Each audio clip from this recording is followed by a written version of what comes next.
ఒకసారి ఊహించండి, ఒక మ్యాజికల్ బ్యాంక్ ఉంది, ప్రతి ఉదయం అది మీ ఖాతాలో $86,400 జమ చేస్తుంది. కానీ రాత్రి వరకు మీరు వాడనిదంతా రద్దు అవుతుంది. సేవింగ్ లేదు, బ్యాలెన్స్ లేదు. మీరు ఏం చేస్తారు? ఖచ్చితంగా $1 కూడా వృధా కాకుండా వాడుతారు కదా. ఇలానే మనందరికీ ఒక విలువైన బ్యాంక్ ఉంది.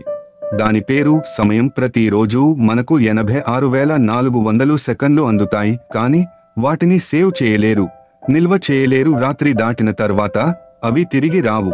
సమయాన్ని ఎలా వాడాలో పూర్తిగా మనపై ఆధారపడి ఉంటుంది. సమస్య సమయం తక్కువలో లేదు, దానిని ఎలా వాడుతున్నామోలో ఉంది. ప్రతి క్షణం విలువైనది, అది ఒకసారి పోయిందంటే తిరిగి రాదు. కాబట్టి ప్రతి సెకనును సద్వినియోగం చేసుకోండి. జీవితాన్ని మీ లక్ష్యాలకు, ఆనందానికి అంకితం చేయండి. ఈ కొత్త సంవత్సరం మీకు సంతోషం, ఆరోగ్యం, విజయాలు కలగాలి. కొత్త సంవత్సరం శుభాకాంక్షలు.